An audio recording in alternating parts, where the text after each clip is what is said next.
Are you ready to say it all? Of course. आपसे मिलने से पहले ही मुझे, आप इसको ये कह सकती हैं, आपसे प्यार हो गया था।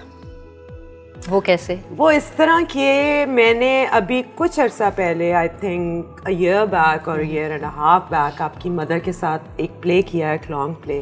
तो हमारे पास टाइम फारिग था, तो हम दोनों ने बैठ के बहुत दिल की बातें की। All the time she was talking about you, जो जो तुमने अकम्प्लिश किया है, जो जो तुम्हारी स्ट्रेंथ्स है, जितना तुम पढ़ी हो, जितना तुम लायक हो। उस वक्त तुम अपनी फिल्म लिख रही थी पहली, जो तुम एहसन के साथ कर रही थी। And the spark she had in her eyes that made me fall in love with you. Thank you so much. Seriously, and I am so proud of you, क्योंकि I am a product of a single mother. That's right. और तुम्हारी माँ की आंख में जो मैंने उस दिन खुशी देखी है और जो प्राइड देखा है, मुझे ऐसा लग रहा था कि जैसे उनकी ज़िंदगी की तमाम महरूमियाँ जो थी ना, जो हार्डशिप्स उन्होंने देखी थी, जितनी उन्होंने मेहनत की थी, और सबका फल मिल गया। I really hope so. How sweet. तुम्हें पता तुम्हारी माँ ने मेहनत कितनी की? बहुत बहुत देखा है उन्हें, आई थिंक बचपन से देखा है। As you said very rightly, when you are product of being, you know, somebody you've seen like a single parent and you've seen all their struggles, they've seen कि उन्होंने कितना अपना जिंदगी का निचोड़ और एड़ियाँ रगड़ के जो है इंडस्ट्री में आपको। Always think कि तुम्हारी मदर underrated actress रही है। बिल्कुल। वो जितनी बेहतरीन अदाकारा हैं, उतना उनको मौका नहीं मिला। वो मेहनत जितनी उन्होंने की और जितनी वो टैलेंटेड है, वो underrated रही। But you know, can I share something? It might sound a little selfish, लेकिन मुझे लगता है कि वो मेरे लिए बहुत फ़ायदेमंद होगा।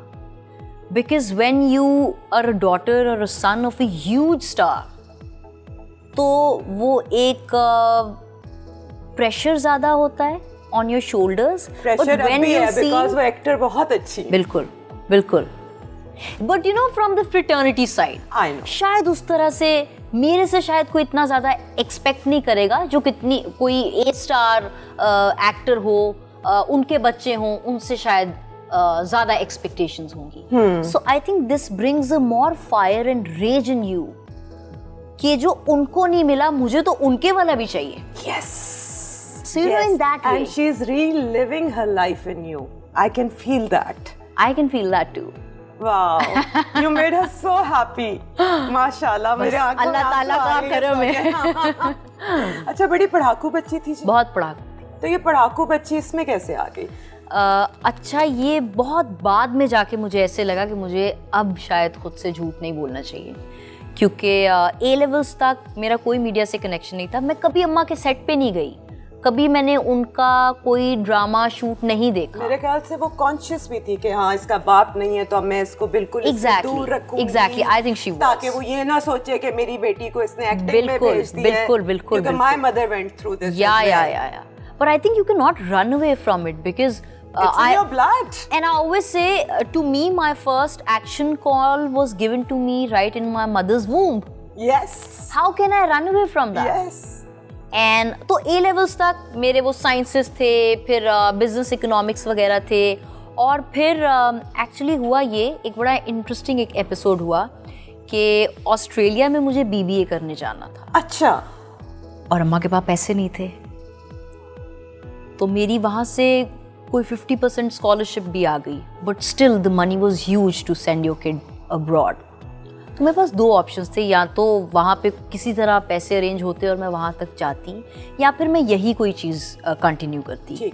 And that is in that 1 year जो मैं घर में रही, I made a very meticulously I made that decision कि मुझे करना क्या है लाइफ में। क्या मुझे बाहर के मुल्क जाके और अम्मा का सारा पाई पूंजी लगवा के एंड में वो करना जहाँ मेरा दिल नहीं है, या मुझे वो करना है जिसका मुझे नहीं पता कि मैं सक्सेसफुल होंगी या नहीं, but at least I should give it a try. And that is when I went to BNU for my film making course. अच्छा। तो I think it's not my planning, it's God's planning. This was all in my destiny. और मतलब सिर्फ film making ही नहीं ना पड़ी, ऊपर से राइटर भी है, ऊपर से डांसर भी कमाल की, ऊपर से एक्ट्रेस इतनी अच्छी हो। मतलब मैंने आपको नोट किया था उस पे वो डायन वाले ड्रामे में, जी जी बिल्कुल बिल्कुल. You were so good. Yeah. Amazing. मतलब ये कि मैंने कहा ये नई लड़की कौन आ गई है. And you were amazing. I think all thanks to actually Saifi Hassan, who was the director of that drama. तो उन्होंने मुझे कहा कि ये जो रोल है डायन का, ये हमने 4-5 हमने वो एक्ट्रेसेस को ऑफर किया, लेकिन उन्होंने मना कर दिया कि how can a heroine look like a Dian and being called, addressed as a Dian? तो ये या तो बेटा तुम्हारा इमेज मेकर होगा या ब्रेकर होगा. सोच लो क्या करना है. So I said I'd love to, because I've seen so many brilliant actresses like Meryl Streep and many actresses that I've followed like Smita Patel, like Shabana ji, who've done offbeat roles and yet they've registered their mark as actors. Yes. Plus I came from film school background. And I didn't shied away कि मुझे कोई डायन कहेगा या ये कहेगा वो कहेगा, and I loved the role and I just went for it, and I think वो मेरी पहचान बन गया. बिल्कुल बन गया, लेकिन किसी ने तुम्हें डायन नहीं कहा. बहुत से लोगों ने कहा. अच्छा. इनफैक्ट एयरपोर्ट्स पे बच्चों ने अपने माँ बाप को खींच के कहा डायन. That was an award for me. Yes. कि माँ बाप से पहले बच्चे आपको पहचान रहे हैं. अच्छा, हॉरर मूवी से डरती भी थी? बहुत ज्यादा. और किया फिर भी वो किया रोल? फिर भी. एक्चुअली यही सबसे बड़ा इनहिबिशन रिस्ट्रिक्शन था, और यही सबसे मज़ा दिलाने वाली चीज़ थी. Okay. मैं ज़िंदगी में अगर कभी हॉरर मूवी देखी भी होगी तो वो दोपहर के वक्त 5 पे वॉल्यूम करके खुले दरवाजों में देखी होगी. इतना डर. अच्छा, इतना डर.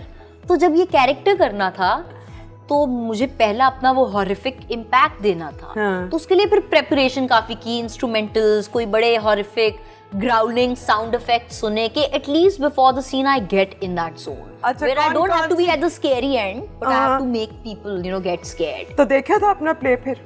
बिल्कुल देखा था. डर लगा?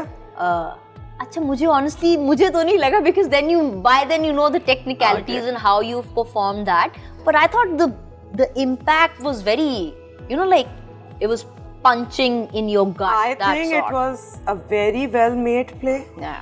And उसमें कोई बोंगी नहीं लग रही थी, उसमें जस्टिफिकेशन बड़ी इंटेलिजेंट थी. वरना हमेशा एंड में होता, कहते ये क्या कि वो कॉमिकल लगने लगता है कि खून के फवारे निकल रहे हैं और वाइट लेंस लगाए हैं. Exactly. ऐसा कुछ नहीं था. It was very believable. Very believable and fun to watch. मुझे तो ये जॉनरा बहुत पसंद है, मेरा तो फेवरेट है. Oh wow. और पाकिस्तान में एक इंटेलिजेंट अच्छी हॉरर सीरीज मेरे ख्याल से यही बनी थी, बेलापुर की डायन. All credit goes to Saifi भाई. इसमें मेरा तो कोई कमाल नहीं है. टर्निंग पॉइंट क्या था तुम्हारे करियर में? क्योंकि अब देखो अमर खान वहाँ पहुँच गई है कि आज मेरा भी दिल करता है मैं तुम्हारा इंटरव्यू करूँ. तो टर्निंग पॉइंट क्या था? आई थिंक मेरे लिए ऑनेस्टली टर्निंग पॉइंट था my first telefilm. It was called चश्मे नम. और वो एहसन के साथ थी. वो मैंने लिखी भी, मुझे पता है, डायरेक्ट भी की, and I was also starring alongside him. So I thought that was the kind of one होता ना एक your first look, it's going, the first impression going to the fraternity people, to the audience, and I was playing a blind girl in that. Yes. तो visually impaired इंसान का character करना, वो भी पहली टेलीफिल्म में, फर्स्ट ऑन स्क्रीन एक्सपीरियंस. तो I think I got registered because और खुद डायरेक्ट भी की थी. खुद डायरेक्ट भी की थी. तो फेस्टिवल्स में भेजी थी फिल्म? एक्चुअली वो फेस्टिवल्स के लिए ही थी. It was a short film. Okay. But then Ehsan just loved it and he said that make it a little longer so that I can make it on air on some prominent channel as well. और फिर हमने उसको हम के platform से चलाया. और क्या रिस्पॉन्स था? बहुत अच्छा. सबसे ज्यादा खुशी किसके कॉम्प्लीमेंट से मिली? मैं आपको बताती हूँ. एक मीरपुर खास में एक पता नहीं वो शायद ये शो देखें भी, आई एम सॉरी देखे नहीं, सुने, because he is a blind visually impaired man. उनका नाम है शाहिद मलिक, और वो एक आरजे के जो है वो एक होस्ट हैं. अरे वाह. तो उन्होंने जब ये कैरेक्टर मेरा देखा, व्हाई एम आई सेइंग देखा, but like we are so used to saying देखा, सुना. So that visually impaired man, he contacted me on Facebook and he said I listened to your telefilm. उससे बड़ा complement और कुछ नहीं हो सकता. वाह वाह. अच्छा, शोहरत मिल गई एकदम. क्या अच्छा लग रहा है शोहरत के बारे में और क्या बुरा लग रहा है? मैं आपको बताऊं, when I was 6 years old, तो मुझे गाने सुनने का बहुत शौक था, और तब मिड 90s लेट 90s में डेक आए थे जो आप जिन पे गाने सुनते थे, तो वो हम उस पे जीते थे। हाँ, तो वो कैसेट्स लगा के और ऊंची आवाज में गाने सुन के, उस वक्त मुझे कोई ऑडियंस नहीं चाहिए थी,